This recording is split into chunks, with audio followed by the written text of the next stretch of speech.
क्योंकि खुशक गर्म मिजाज है, गैस ज़ापेदा आपको होगी, खून में गाढ़ापन आ चुका होता है, नींद बेसुकून हो जाती है, बेख्वाबी होती है, लेट आती है, आँख खुल जाए दोबारा जल्दी नहीं आती, ये सारे मसाइल होते हैं।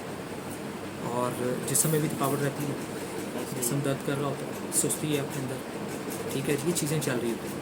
ये सारा इस खुशक गर्म मिजाज की वजह से। और सबसे बड़ा फॉल्ट जैसे मैंने शुरू में बताया, तो खुश्की गर्मी के अंदर रहते हुए इंसान अपनी खुराक दुरुस्त नहीं खा रहा होता, ठीक है, इसलिए वो इन मसलों में फंसता है।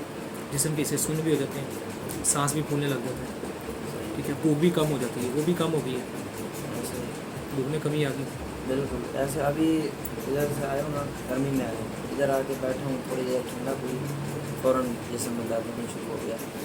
गर्मी में आए हैं तो अच्छा फील कर रहे थे, लेकिन जहाँ पे जैसे ही जिस्म ठंडा हुआ है, एसी में बैठे हैं तो जिस्म दर्द करने शुरू हो जाता है, क्योंकि जिस्म ठंडा होती है आपके खून की जो सर्कुलेशन है बॉडी में वो स्लो होती है, तो जहाँ जहाँ खून रुका है या जिस्म ठंडा पड़ा वहाँ दर्द होगी। वैसे हमेशा ये बड़ा अहम नुकता है कि जिस्म जिसका ठंडा होगा ना उसी को ही दर्दें होंगी, जिस्म गर्म रहे तो दर्दें ठीक है। अब इसी तरह कब्ज़ भी बहुत सख्त आपको रह रही है, 2-2 3-3 दिन तक। कुछ मिजाज में हम भी कहते हैं कब्ज़ होती है, आप भी कह रहे होगी। अब ये दिल का मिजाज है, जिगर बिल्कुल स्लो है, उसको एक्टिव करेंगे तो सारे काम ठीक हो जाएंगे। जिगर हर हालत में आएगा, जिस्म को हिट देगा, ग़िज़ा को हज़म करके जिस्म में जज़ब करेगा, दिल दिमाग को मिलेगी और फासिद मादे यूरिन पखाने पसीने के रास्ते जिस्म से निकालेगा।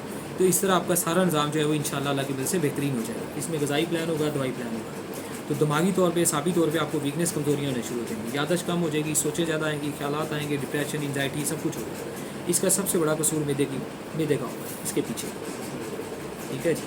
और जो ताकतों की कमी आएगी दिमागी तौर पे, इसीलिए कि मिजाज में दिमाग खड़ा उस स्टेज पे जहाँ उसे ताकत नहीं मिल रही, पावर नहीं मिल रही, जिगर की तरफ से ग़िज़ा हज़म होकर उसके पास नहीं आता। ऐसा लगता मज़ीद है आप क्या महसूस करते हैं? ऐसा लगता है कि ये पिछले दिनों की बातें जो है ना वो ख्वाब है, वो वो ख्वाब में गुजर गई है। बिल्कुल बिल्कुल। तो ये सारा कुछ इंशाल्लाह बेहतर हो जाएगा, परेशान नहीं, अल्लाह का। और उसके अलावा इस वक्त